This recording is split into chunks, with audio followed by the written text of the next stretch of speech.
Welcome to Radio Gaianym, bringing you a Sophianic broadcast featuring visionary teacher John Lamb Lash.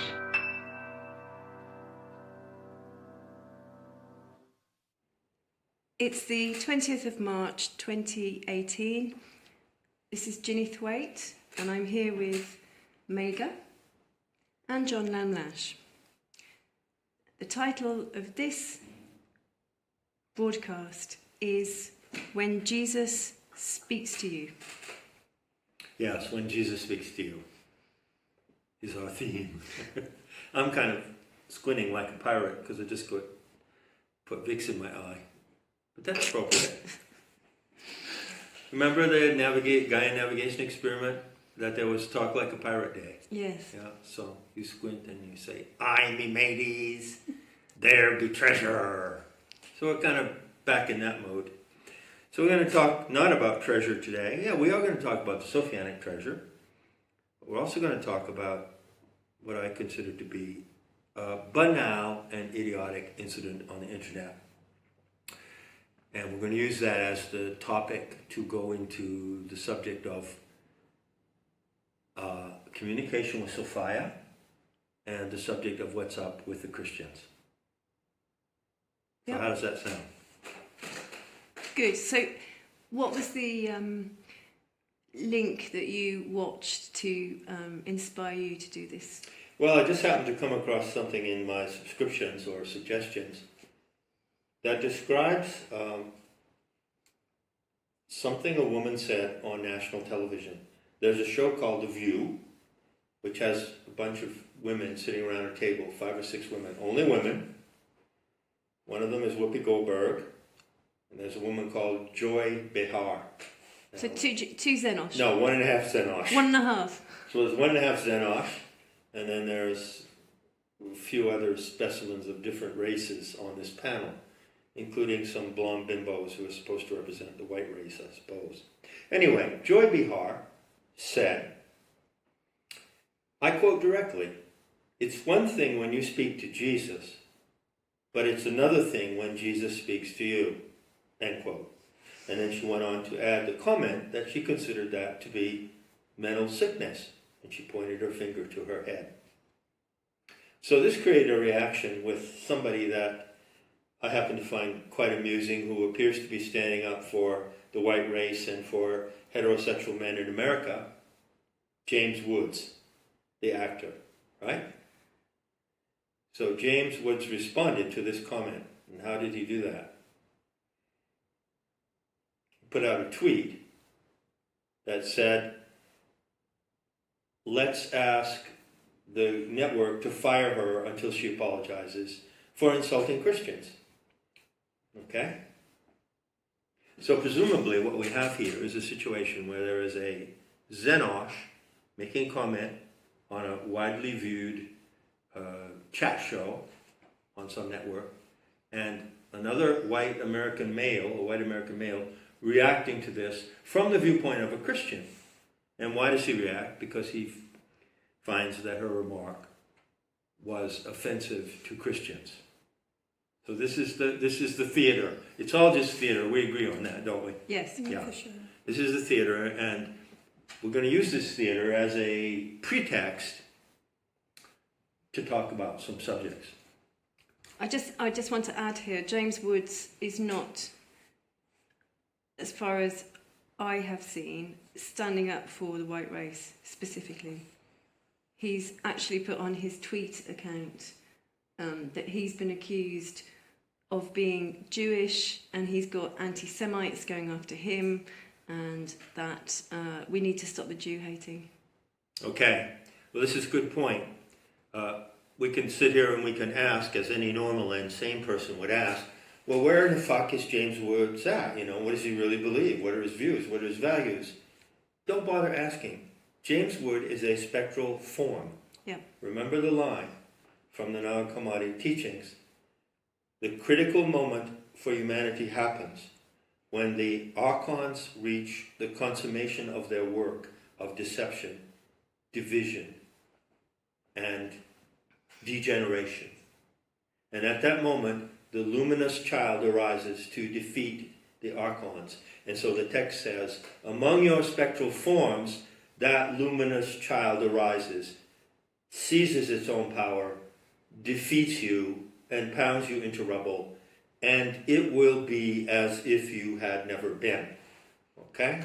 So always returning to this line from, I think it's from The Origin of the World. Yes. It came up in the Mandela Effect Decoded series, and I'm reiterating it here, okay? It's part of my setup. All right? Yep. Okay. So what is the first comment that comes to mind?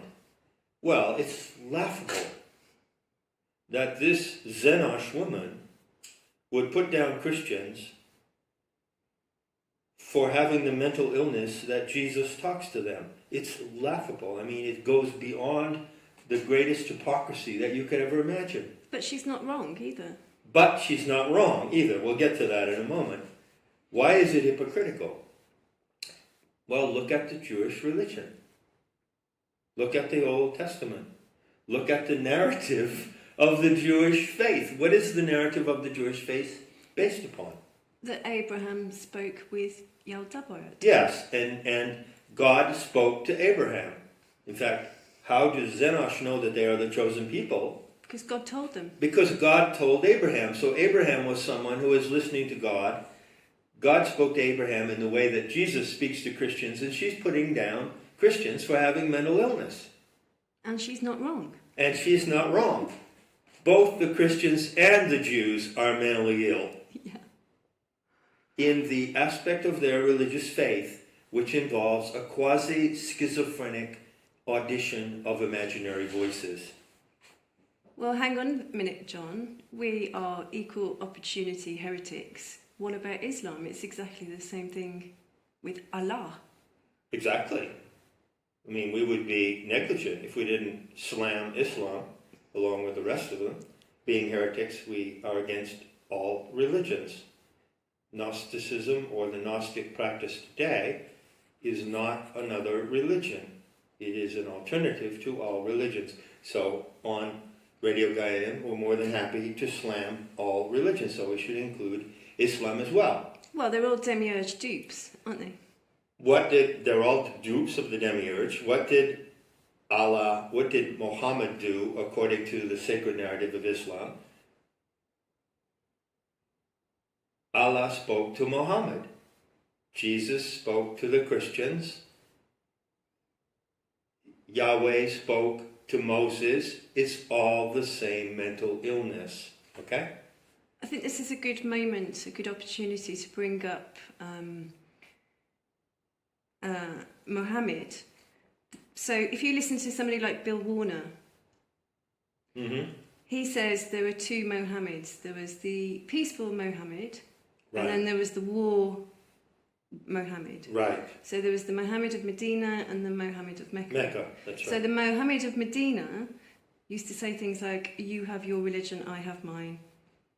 And then the Mohammed of Mecca was, convert or kill. That's right. People who read the Quran, as Bill Warner has taught on political Islam, generally do not realize that there are two Qurans and they're mixed. And when you read it, they don't tell you that which one you're reading. One of them has a more or less relatively harmless message of peace, but the other one, which is the majority of the Quran content, has a message of intolerance and war on the kafirs, or the infidels. So something that we recently came to our attention 6 months ago is that when Muhammad left Medina, he travelled to Mecca and was greeted by, guess who? Yes. Zenosh. That's right. That was the turning point for Muhammad. Mm-hmm. Well, and because he didn't have any followers for his message of... he only had 100 for his message of peace. That lasted for how many years.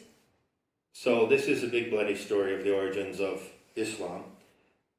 But the point that relates to this incident here is that all three of these religions are based on a tradition that claims that their prophets and founders not only talked to God, but heard God talking to them. Yep. So back to network television in the spring of 2018. Here is a Zenosh commentator on a woman's talk show saying that Christians are sick because they hear Jesus talking to them.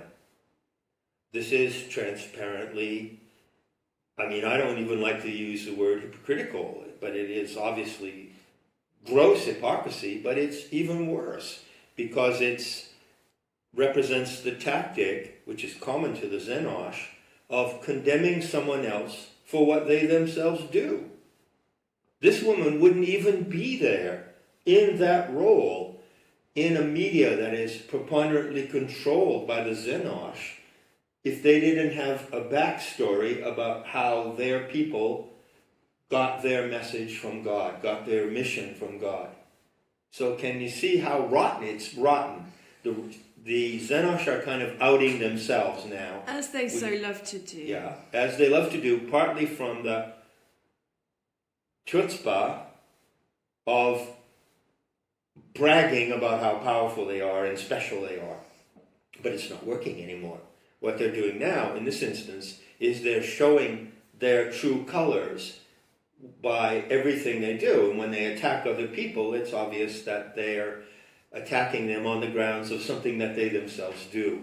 So this is brilliant. This is good news. It's a good development. So something else that's current running along that theme is the new leader of the Anti-Defamation League declaring that anybody that uses the term globalist is anti-Semitic. Yes. And that Trump referring to somebody who was a globalist is anti-Semitic for doing so. Yeah, another instance, and there seem to be more and more of these instances happening currently now, where a member of the Zenosh comes on with a public announcement saying, "Oh, be careful of the word globalist, because that's a covert reference to us, and that's anti-Semitism," you see. So what that is bringing people's attention to something that they might otherwise have overlooked. I might be someone who's listening to that and thinking, "Oh, gee, wait a minute. Globalist, I've heard that a lot. But, I never associated it with those people. But now I do, due to what one of those people is saying that I'm not supposed to do." And this is happening and repeating itself and over doesn't and it over get again. to the point then when it's if everything is associated with what you're not allowed to say, that perhaps then it gets to the point where people realise, well, that's the point, to stop you saying anything about anything that's important to you or relevant. Precisely. And when it gets to that point, each individual who has the intelligence and the common sense to see what's happening faces a moment of conscience. They say, well, am I going to go along with this rule, which is kind of a Mephisto rule, that says, I can't tell you what you're not supposed to talk about, right? Mm. That's like a Mephisto rule. Yeah. When it gets to that point, the person who sees what's happening has to act and say, well, am I going to go along with it, or am I going to defy the rule, and am I going to talk about what I'm not supposed to talk about? This reminds me also of that, I can't remember his name at the moment, to do with Syria, the man standing up and saying, because the mainstream media and the New World Order have accused Assad of chemical weaponry on his own people, which of course isn't true. And then some man stood up, don't remember his name, and said, even Hitler didn't do that. That's right. Excuse me? But isn't this an example of agency, her agency, in the sense of how the characters are saying things that they have one intention with what they're saying, but actually it's being shown it comes through in two ways. It comes through in two ways, and it depends on the discernment of the viewer and the listener to see those two ways. there's a deceit here. This woman is being deceitful in condemning Christians for listening to Jesus, because her entire religious foundation is based on that very experience. But she might not be religious. This is the thing, Yeah. isn't it? Are they a tribe? Are they a religious cult? Is it a political identity? Well, it's all three, and that's how they have got so much control over all of the nations, i.e. the Gaianym, through their... There's not one thing about them. It's not. She might not be a practicing Zenosh. That's She the just fact. has the tribal identity and the political identity. The tribal identity, which is now a political force, encompasses those three elements. And what is really baffling to those who are looking at it from outside, I prefer to call the Gentia rather than the Gentiles, call them the Gentia, all the non-Zenosh people. What's really baffling is these three elements create cognitive dissonance, you know. So even though she may be an atheistic Zenosh, she certainly would not deny what is the sacred tradition of the theistic Zenosh, Sure. which is based on hearing God's voice and hearing God speak to you. So this is a really revealing incident, and it again illustrates that line from Ex Machina, which we've modified a little bit. Rather than regarding it as deception, look at it as proof, or look at it as truth. So what she's saying is deception, and it's a slander, and it's an attack, but there's a truth coming through it nonetheless. And you are awake now, you are realizing what's happening. Then you'll increasingly have these moments of insight when you see that even though someone in the spectral forms of the media, in the puppetry and theater of the world, is lying, there is a truth coming through their lies. This is a kind of a double vision that I would characterize as part of the correction effect, and part of the way, not necessarily showing her agency, but showing that her witnesses are gaining a higher level of discernment and discrimination. So I would describe it in that way.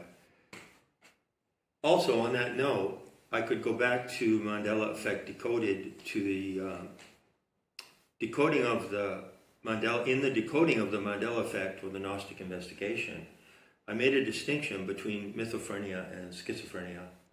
And I think that this particular incident provides good occasion to develop that distinction. What do you say? Yeah, for sure. Hearing voices is typically attributed to schizophrenia, right? Yeah. And I have said that mythophrenia is the talent of navigating through a schizophrenic state. So we're all, to a certain degree, schizophrenic. And the reasons for that are multiple, aren't they? They are, and also it is part of the correction effect, and how she's working with our brains, right now, which you started in the, MED pointed out how she had hold of the NLP and was working it, and now she's getting into the hardware, I think, a bit more. We routinely accept that there is a mutation of the cerebral mechanism, the cerebral organism of the human animal in correction. Our brains are actually mutating in correction. And those who can follow that mutation go to Anthropos 11. You transit from Anthropos 10 to Anthropos 11. What happens to those who cannot follow or make sense of that mutation is that they fall into schizophrenia. And it's not surprising that ancient predictions of Kali Yuga warned that there was going to be mass insanity. And the religions Contribute to this insanity. contribute to that. So what's the difference then between hearing the voices of Yahweh or Jesus, or receiving Dakini in town. What's the difference? Well, I think this silly incident presents a great opportunity to look at that question. And I have two answers to that question. By the way, wouldn't you say that that question is one that's come up for everyone in Planetary Tantra from day one? Oh yeah, in fact it comes up in many ways. First of all is what's the difference between, hearing, angels or ascended masters or this, but also it comes up in the salvationist theme. What's the difference between, being saved by Sophia or being, saved by Jesus or... Democracy or whatever. Yeah. Or democracy, Yeah. or Trump, Yeah. or QAnon. Yeah. Right. So they're kind of different tracks on the whole theme. On the same theme. Great. So the question again is, I love this question, you can't repeat it enough times. What's the difference between... hearing the voice of Yahweh or Jesus and receiving Dakini in town? Hearing Sophia. Yeah. What's the difference between conversing with her? Now, anyone can... You see that this woman made a distinction of talking to Jesus is okay. Well, you could equally say, well, talking to Sophia is okay, right? You go out into nature, you sit under a tree, you talk to the sky, you talk to the clouds. Earth is my mother, I talk to my mother. No, perfectly fine. Then what happens when she starts to talk back to you, right? What's the difference between that and Jesus talking to the Christians? Or Allah talking to Muhammad?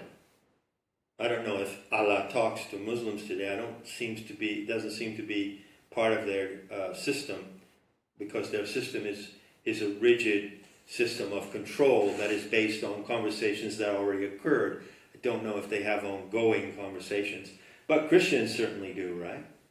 So, as I just said, those who come into Planetary Tantra face this question.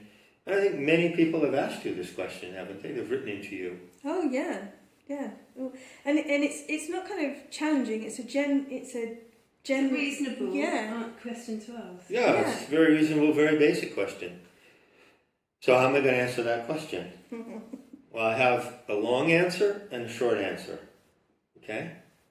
The long answer is just a continuation of the answer that I've already given extensively in talks that I've given and extensively in written material on metahistory.org. For instance, if you go to Planetary Tantra and you find good luck on www.metahistory.org. Yes, Planetary Tantra is a subset of metahistory.org. It's a banner on the homepage. Click on that banner, it takes you into basically another site. You will find a number of writings where I explain in explicit detail the difference between receiving Dakini instruction, which is hearing the earth speak to you, and channeling. So I have already done this at length. I'm not going to repeat what I've already said. I'm just going to say I've made it really clear that there are criteria, that the audition, to use the word from the mysteries, the genuine audition of the living presence of the earth speaking to you can be tested and verified. It is not totally subjective. There are criteria for evaluating it. There are things, I tell you, having spoken to her now for 15 years, there are things that she will say and things that she just wouldn't say. And so, once you have the genuine experience, and someone says to you, well, I was talking to Sophia the other day and she said this, you would know, well, she would not say that. Just as I would not say certain things. You know her like you know a trusted friend. Now, you have a trusted friend and you discuss certain issues with that friend, and one day he or she says to you, well, I think this business about white genocide is complete bullshit, and even if it were true, it's probably good that the white people are eliminated. You know that your friend would not say that, don't you? Yeah. Likewise, when you get to know her mind, you know that there are certain things that she would not say. So this is the long answer, and I direct anyone of serious interest to go look at the site and study what I've said. Now, here's the short answer. The question is, what's the difference between hearing Jesus speak to you and hearing Sophia speak to you? You can only know what that difference is when you genuinely hear her. It's not theoretical. I can't prove it to you or convince you there is a difference. The only way that you know the difference is when you reach that experience of hearing her. With that experience comes the discernment to know that it is not Jesus, that it is not angels, that it is not anything else but that one source. That certainty, which is the authenticity and uniqueness of the experience, only comes from having that experience. Could compare it to Elvis Presley. There are a great many Elvis Presley impersonators, and they might be really, really good. But if you heard Elvis Presley live, if you were in his living presence and you heard them, suppose that you heard him, suppose that with that experience of hearing him came the certainty that would allow you to know that it's not an impersonator. So when you heard an impersonator, even though it was very, very good, you would be able to say, no, that's not Elvis, because I actually heard Elvis. Now that may sound like a mind game. That may sound like a trick proposition. And in a way it is a trick proposition. But I guarantee you that's the only way you're ultimately going to know. You have to get to know her mind. And gnosis is the direct getting to know of the mind of the earth. When you get to know her mind and you have experiences moment by moment of how her mind speaks through your mind, and how, in fact, you don't even have a mind of your own. You wouldn't have a mind if she hadn't given it to you in the first place. So I've said that one of the ways that our Divine Mother, who is in immaterial presence in the earth, shows her generosity, is that she gives you her mind, but allows you to take it for your own. So I'm speaking right now out of my mind. You're listening to my words as if you're hearing it with your own mind, but ultimately you're not. You're hearing it with her mind that has been loaned to you. And the beauty of that loan is that it contains the gift of freedom and autonomy. In fact, it really is your mind, you see. This is how the Mother has endowed us with intelligence. So the only way to answer this question cannot be answered on faith. It cannot be answered on my authority. It has to be answered on your authority.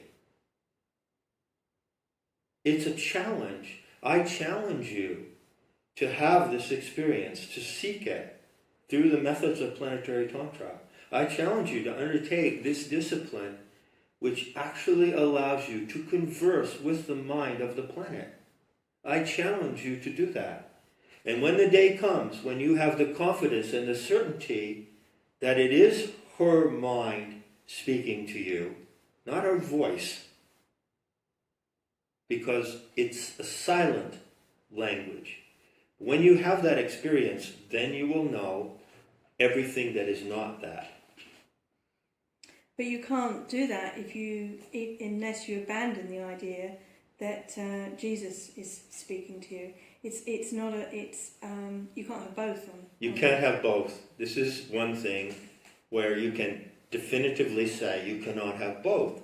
So if you have the courage to say, I know that we are all potentially schizophrenic, and I know that the nature of the human creature is to hear voices, internal voices, I am going to make a boundary, and I am going to refuse to believe or tell myself that any voice I hear is angels or Jesus or the Ascended Masters or Saint Germain. I don't want to hear any of those voices. There's only one voice that I want to hear. And what do I do to get to hear that voice? then you're on a path of gnosis. Well, we're now back to the beginning of the first Radio Gaianym broadcast that we did, when I asked you, so where have you been, John? Why the silence? And you said, I'm always transmitting. Just because I'm not actually speaking, I'm always transmitting. And that's what Sophia does too.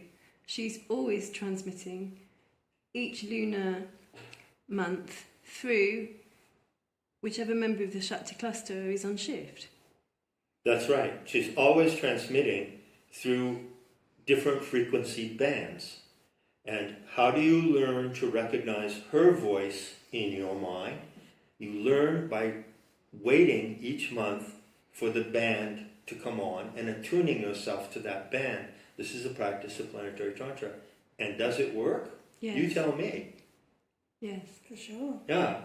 And how do we prove that it works? Because we get similar intel in the same shift, yeah, don't we? Yeah.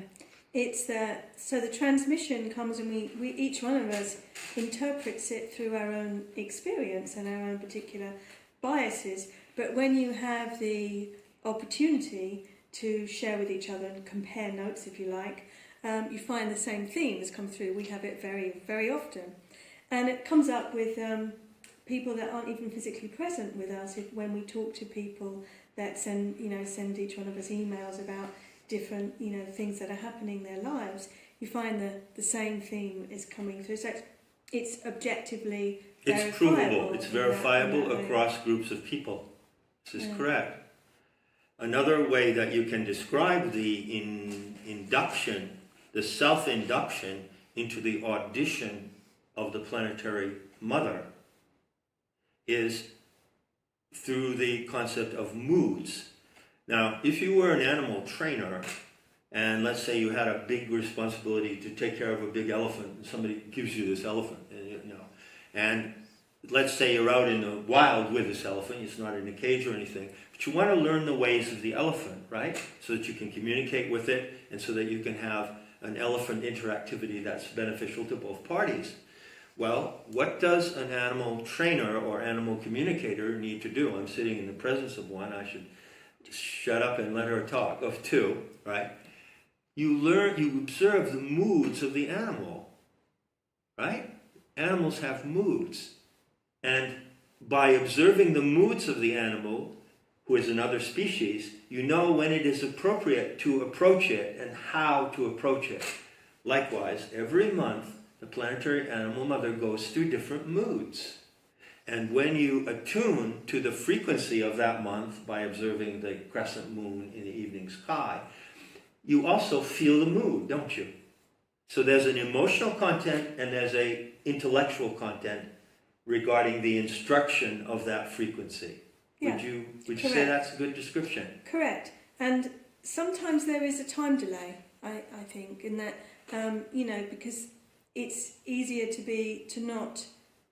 you don't want to be thinking. If you're thinking, it gets in the way. So you kind of, you look and you're just absorbing and that, and then you turn away and it's like, oh, bing. What's coming up? What's coming up this shift? Do you want to say a bit about this shift? No. No. Okay. Maybe at the end. One of the characteristics of this is called receiving DI, or receiving Dakini instruction. By Dakini instruction, we mean the transmission from the earth, from the living intelligence of the earth to the human species on 16 frequency bands. And we can actually identify what these bands are. And just like different radio stations, if you tune to a country music station, you have country music, country western music. If you tune to a classical station, you hear Beethoven. If you tune to a reggae station, you hear Bob Marley. It's the same thing. There are 16 frequencies, and you can actually learn. When you learn this, the discipline and the pleasure and the delight and the privilege, then you know that it's not Jesus, it's not angels, it's not Saint Germain, it's not ascended masters. It's nothing but that. The goal is you want that. That's the highest goal. You want that communication. You don't want any other kind. Nothing less will do. And it's not just intel, you think of intel as information, they have different flavours. So some can actually be more bodily. The Bhairavi is very physical, and some of them are more kind of lyrical. Yeah, it doesn't come in as intellectual abstraction. Never. It always comes as specific instruction, and comes to the body. The body receives this, not just the head. It's not just an abstract something that happens in the clouds. It has the quality, I would say, one key thing I've noticed, of remembering. The quality of remembering, by that I mean, when someone tells you something that that someone else has told you, or you've had that information before, you go, aha, you map it to the information you had before. But when Sophia speaks to you, when you get Dakini intel, it will very often be something that no one has told you before. It seems completely original, but it has the quality of knowing, in a sense. And of something that you remember. Of something that you remember. Exactly. So yeah, that's how it's That's another way that it confirms like, itself. Yeah. It's like, oh, yeah, I always knew that, but I forgot that I knew that. And it comes in like a ping. It comes in fast. This is something that you have to know about Dakini intel. It's fast. It's super luminal. It's faster than any internet optic fiber connection that could ever be invented. It's very, very fast. And that's why you have to catch it with your whole body and hold it in your body, and then allow the natural process of the body to bring it into your consciousness. This is another way we practice, correct? Yeah. Yeah. And what's it not? It's never, you should do this, or you must, you must do this, or it's never... It's never rules. Sometimes it's very precise intel. You've gotten considerable amount of precise intel. I've gotten intel sitting, and it's not in a meditation. You don't meditate. You don't have to meditate. You just sit in the naked awareness of what's in front of you. You don't meditate. It's not a meditation process. And you look at the clouds and look at the sky and place yourself in nature, and it comes in that way. And I've gotten intel in that way. Then I had to go later on and go to the computer and look it up, and there it was on the internet. I never even heard of it before, but I got it through Dakini intel. You also get all kinds of clues. It's not also personal guidance, is it? It's not personal guidance either. No. Yet it can be turned into personal guidance. You can apply it in that way, but in its form, it comes in a transpersonal. So we've talked about how Sophia speaks to each one of us. Let's get back to the Jesus issue. And Ginny, there was a question lurking earlier that... Yes, the blood covenant that Abraham made. So Abraham was speaking with God, and a blood covenant was made. That also comes into the Jesus thing as well, doesn't it? Big time. In fact, the whole religion of Christianity is based on a blood sacrifice, which is the sacrifice of the Son of God on the cross. But that in turn is based on an earlier blood sacrifice, isn't it? Yeah. Which is the sacrifice of Abraham's son. He was commanded to sacrifice his son, right? And this is a foundational event in Judaism, correct? Yeah. Okay. Now let's take a look at this for a moment carefully, because it will also relate back to planetary tantra, because there is a blood ritual in planetary tantra, isn't there? Yeah. So let's take a look at this. Now I can tell you, and here I'm going to toot my horn and put on my badge, speaking as a comparative mythologist whose work also involves peripherally the study of the history of religions and the comparison of belief systems. I can tell you that there are certain elementary structures in the Abrahamic faiths, Judaism, Christianity, and Islam. And these two structures, the two main structures are, one, communication with the deity, which this woman on public television is now saying is schizophrenic. Yeah? And the other is a ritual bond to the deity. So you find communication with the deity and ritual bond in the Old Testament, right? Yahweh or Melchizedek plus Yahweh speak to Abraham, speak to Moses. It's not just Moses speaking to Yahweh, it's Yahweh speaking to Moses. And combined with that is the blood ritual, the sacrifice. Okay? Fast forward to Christianity. Okay? You have Jesus speaking to God. There are several episodes in the New Testament that show Jesus speaking to God. Then after Jesus is gone, everyone's speaking to Jesus. And there is a ritual, and the ritual is the crucifixion. So Christians believe that because of that event, all of history has changed, and if you just put your faith in the power of that event, then you will be on the good side and everything will go to the good. So the blood ritual is involved in any kind of interaction with a supernatural force. And you find, if you look in planetary tantra, that there is a blood ritual. And what is that? Well, you prick your thumb and you wait for it to bleed, and then you shove it in the earth and you bond your blood with your iron in the blood to her iron. So it's iron blood binding. Yeah, it's called iron bonding. Why you make your vow. And at the same time that you do that, you pronounce a vow. And the vow that you make to the earth, to Sophia, is your commitment to her and your commitment to the life of the earth and the whole enchilada, right?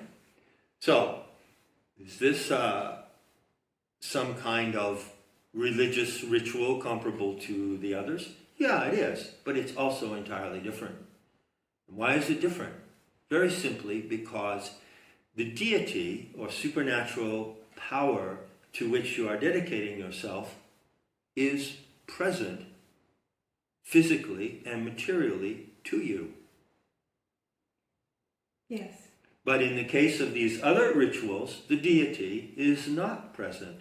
Are you saying the demiurge is a supernatural power? Considered to be a supernatural power, Jehovah, Yahweh, the demiurge, the deity of the Old Testament, is considered to be a supernatural power, but it's an off-planet deity and it's invisible. Likewise, the Father God, to whom Jesus appeals on the cross and at other moments, is off-planet and invisible. I think there's a big difference too between voluntarily and ritually drawing a little bit of your own blood and then rather than taking someone else's. That's right. Yeah, we look at the practice of the mohel, the circumcision, these rabbinical mohels, I think. The rabbis who perform circumcision. Yeah, they, perform this awful circumcision on an 8-day-old male child and then suck the penis to suck the blood off. That's another variation of the blood ritual of Judaism. It's foundational to the Zenosh. Those who still hold to the religious brand of the Zenosh as opposed to the atheistic brand of the Zenosh. Well, actually, I was reading today about the British royal family. They've got a royal mohel, and all of the boys have had that circumcision performed because Queen Victoria introduced it because somebody traced her bloodline back to Israel's King of David. Big surprise. Right. Who is an entirely fictional person. Of course. Anyway, we won't get sidetracked with that. To come back to the practice of planetary tantra, well, how is it different? Is it some evil pagan thing? Is it some satanic thing? No. Is it a rip-off or copycat of the Abrahamic blood ritual? No, it's something entirely unique. First of all, the deity, the superhuman, supernatural power with whom you are bonding your life is right in front of you. You're sitting on its body. You're breathing. The air in your lungs is her air. It doesn't even belong to you. So basically, you're making a bond with the very life force that gives you life. This is not what these other sacrifices are about. These other sacrifices are much more complicated arrangements that presumably give to the person who sacrifices the mandate to enforce the commandments of the invisible God. It's not a sacrifice either. It's a ritual, but that involves blood, but not a sacrificial. That's right. And it's only a drop of blood. It's not lots of blood. That's right. And you pierce your own thumb, and what you're doing is you are simply showing by doing that the iron that you have in your blood is similar to the iron that is in the earth. That's why it's called the iron bonding ritual. And so really you're making an assertion of a unity with the life of the earth through the element of iron, which is Kali's element. So it's a rite of recognition, isn't it? It's a rite as of well recognition. as a physical binding of your body with her body. It's a rite of recognition. You recognise her story, therefore you recognise your story. That's right, exactly.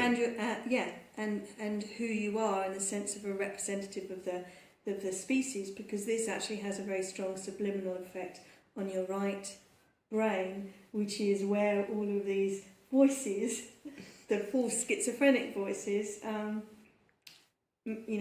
manifest. That's right. I would like to add here that you've had people write you, John, or they've written me, and they've performed the Gaianym Tantra vow, which is the blood rite is included in the Gaianym Tantra vow, and then they expect something to happen, and this is Hollywood programming. Charles Heston's up on the rock speaking to the clouds, and then a voice comes down from the clouds, and it doesn't work like that. This is real life. You're just making a very quiet ceremony with yourself and with the goddess. And don't expect thunder, clapping, or lightning, or any voice to come down. That's not, you're on the wrong track. Though we've all had those things happen during these rituals. Well, again, this is a really good time to say this, because on the planetary tantra part of metahistory, you say that you should perform the Gaianym Tantra vow with another person. Yes. Now that's not impossible. An option for a lot of people. It's not an option for a lot of people. So we say, go out there, do it. Let the insects, the plants, the birds, the animals be your witness. Who better, actually? And you can do it as many times as you want. That's right. So if you do meet somebody eventually that's living in the narrative too, you can go and do it when you meet each other. You don't have to do it. I've done it numerous times. I've done it numerous times. With people. I've done it by myself. You can do it with or without a cording. So the instructions, the manual for planetary tantra, is now in development, and it will be available as a book, a printed book, and I advise people to have it as a book and a PDF download, and it will be free. And various people are involved in this project. Various people are involved, but if you want to know now, right now, at this moment, how to perform the Gaianym Tantric vow, then go to Planetary Tantra on medhistory.org, and you will find the complete ritual described. It's very simple. And your vow, by the way, you never use the word serve in this vow, so you do not vow to serve her. It gets back to what we were talking about before. When you get to know her mind, you get to the syntax of her intelligence, which is kind of like getting to know the intricacy of the mind of an autistic child. I would compare it somewhat to that. When you get to know, there are certain things that are not in her syntax. And one thing that's not in her syntax is service. You are not here to serve her. And so do not, when you write your Gaianym Tantric vow, when you write that paragraph, do not put the word service in it. Or worship. Or worship. You are not here to worship her.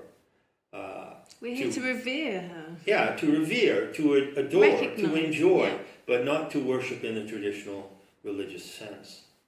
So these are elements of planetary tantra, which are now, after 9 years since the terma came through, are starting to gain some tread in the world, and I'm properly fulfilling my responsibility to get them out there. So, moving on. Yes. Let's go back and park ourselves in Parkland. Yes. Now, there's been another broadcast which hasn't been made public yet between Meiga and John. That's going to go up pretty soon. So this is the fourth broadcast, and we're going to go back into Parkland. Right. So, just one thing I want to say about Parkland before I invite your comments, because I know you have a couple of details, fascinating details to relate.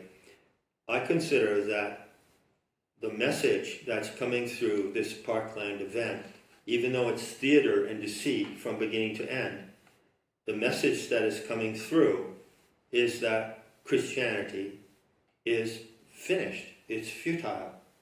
Now, why would I draw such an inference out of this event? How do I connect it with Christianity?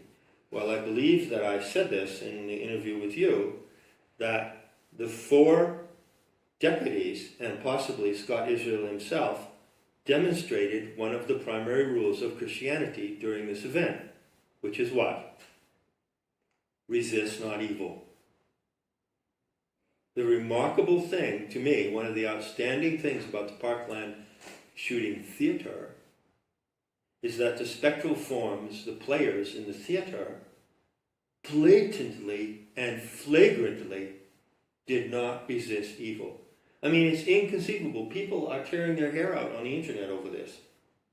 How is it possible that a police officer, in a situation where it is known that defenseless teenagers are being shot, part of the theater, right, does not rush in and confront the shooter? But they didn't. In fact, as the story goes, officers from another agency, right, from another county, Coral Gables, had to come in. What is the message here? And the message is, well, this is what it looks like when you resist not evil. And if you think that you're going to follow the Christian teachings of Jesus, whether Jesus talks to you directly or not. What, turn the other cheek? Yeah. Forgive. Forgive those who hurt you, turn the other cheek. Forgive your debtors. Forgive your debtors. Well, it's the Mandela effect change in the Bible, isn't it? Right. In the Lord's Trespasses Prayer. change to debts. Yeah. We're into the financial jargon of the Zenosh now. Mm. Right. Mm. So anyway, I just wanted to reiterate that now, turn it over to you, because you had something to report. But you know, this is it's the Zenosh mindfuck again, isn't it? You know, we started this broadcast talking about the mindfuck that this Zenosh woman has done on this TV show, calling Christians mentally ill because they hear voices. So we've covered that, and now, you know, resist not evil. Scott Israel, who was in charge of that team of policemen that stood down and didn't go in, is a Zenosh, who apparently, when he was pitching for the job as Sheriff of Broward County, began his speech by citing the Talmud. Mm-hmm. Mm-hmm. And isn't he also a member of a certain organization? No. No. Oh, possibly. Yes, possibly a member of a kind of we'll Zenosh policing organization. Yeah. Right. Yeah. Yeah. So you have 2 comments of 2 details that have come to light since we last spoke about Parkland. Well, somebody put in the comments section a talk that Jim Fetzner has done. It's 2 hours 11 minutes of the wonderfully autistic Jim Fetzner. Fetzer talking at a person about Parkland, and he's very thorough. So some things came up whilst I was listening to that, and the thing that sticks out the most to me is Scott Bagel. Scott Bagel apparently has been removed from the death list. Oh, it's like a Mandela effect. He was dead and now he's alive again. Yeah. Resurrected. Yeah, resurrected. The resurrected bagel. This is a milestone in the religious history of the human race. A bagel has been resurrected before our very eyes. What filling does it have? Oh, it's got to be cheese. Cream cheese.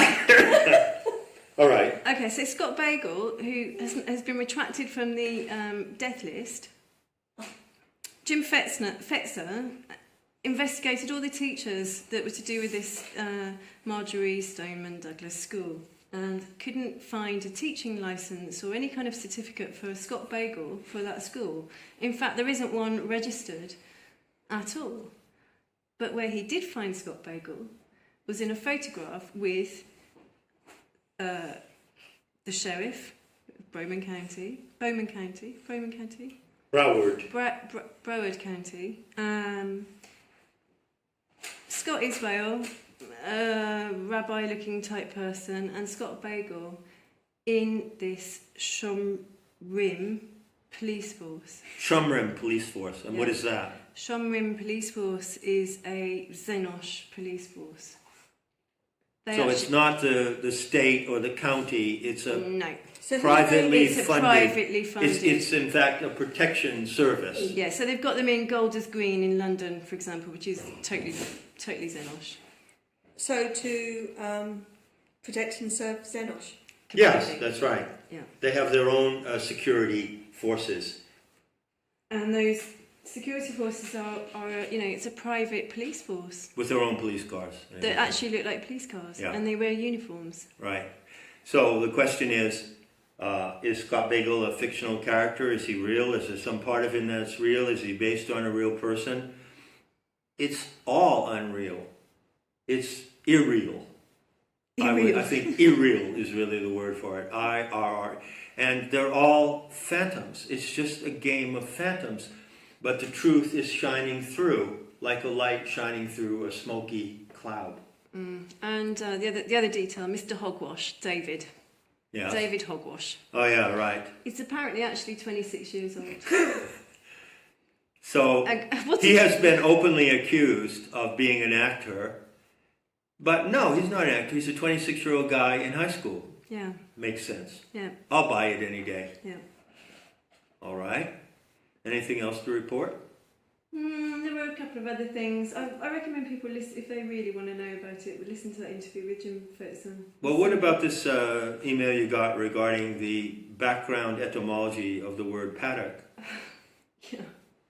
It was a comment from Foxtray, I think, on Radio Gaianym broadcast, that he was looking at the etymology of paddock after your investigation, your Gnostic investigation of Parkland. And he sent you the text from some dictionary. He sent me the link, and I looked at the link, and the fourth passage said thwaite. Could you spell that, please? Thwaite. So the word thwaite is embedded in the word paddock. Yeah. Okay. Well, let's just take a moment to consider this, because I want to address something here in conclusion. Still ain't getting around to the Mephisto rules, but we'll get around to them. It's a mysterious subject, okay? Thwaite is your name. Yeah. Lash is my name. Douglas means dark mirror, and Tesca, which is the name I assumed to do the Charlotte courting, is also encoded here, right? So, people who are at the source of the first attempt to demonstrate Gaian tantric magic are named through these events. That's a fact. That's a provable fact. I've been named in the Parkland event. And it's amazing. If you go to Wikipedia for Dana Loesch or Lash, and you look at where they have her name, Wikipedia usually has in brackets the pronunciation of something. It gives you the pronunciation of her name in the traditional, the standard notation, and then it has in capital letters Lash. That's on the Wikipedia page. So I'm named, Ginny Thwaite is named, and what's this all about? Why are we being named? And how come you're not named? Someone of you out there, or maybe you are. Maybe some of you out there, if you investigate the event Gnostically, are finding that there are references to you in the event. Is this schizophrenia? Is this megalomania? Is this myth-making? Is this a massive egotistical and narcissistic act of pretending? As you've been accused of. As I might well be accused of, Well, it could be any of those things. And how would you know that it isn't? The only way that you can know that this magic is genuine is if you try it yourself. This is the absolute criterion. Therefore, I am not recruiting. I'm not asking you to believe me, am I? I'm not even asking you. Do I ever ask you to believe me? Mm-mm. In the time we've known each other, have I ever asked you to believe me? Never. Or follow my word? You know, you trust me, just like, you know, if we go out canoeing together or do the rapids and I've done it, you know, you trust me. But that's it, right? It's all based on experience. I want to say that I am more aware than anyone else of how it might look. Here's John Lash telling us that he's a unique Gnostic teacher who is revealing the magic of the planetary animal mother, and it so happens that that certain cues and clues in world events today are naming him. Well, the fact that they're naming me is irrefutable. Wouldn't you agree? Yeah. It's Lash, which catches your attention because it isn't spelled like Lash. See how clever that is? In other words, it's getting you at the auditory and the visual level at the same time. The signal is coming in as an auditory and visual signal. And Thwaite is not my real name. That's right. It's a made-up name. It's not only Thwaite is a made-up name, but it's a derivative of another made-up name. So we are faced with the baffling and dazzling process of instruction here. This Charlotte working is a great teaching. I can say that now. It's not, and we have some things to report about it that are just... When we get our minds around it. When we get our minds around it enough to talk about it in a sane and coherent manner, we shall report. But for right now, just let it be known that it is not only the attempt to demonstrate Gaian Tantric magic, first of its kind, but it is also carries a great teaching. A teaching about shamanism, a teaching about the power of pretending and release from pretending. Remember the Diamond Sow, Tantra Mother, Vajrayogini, Miss Piggy. She specializes. She is one of those frequencies of Dakini instruction, and she specializes in this lesson, release from pretending. So it seems to me that part of the lesson of release from pretending, you might say it comes in two parts. One part is to be released from pretending and make believe, and to go to the real magic. There is real magic to be had. There is real magic to be enjoyed and proven. Release from pretending takes you to the real magic. At the same time, another part of the lesson is, well, what is the power of pretending? The supernatural effect behind these events has not only pointed to my actual birth name on my birth certificate, but it has pointed to the fictional name of my accomplice in performing the Charlotte working. How do you like those potatoes? We're nodding. What do you make of that? And yet, this is not to say that anything goes, is it? It's not to say that anything we make up works in the direction of the true magic.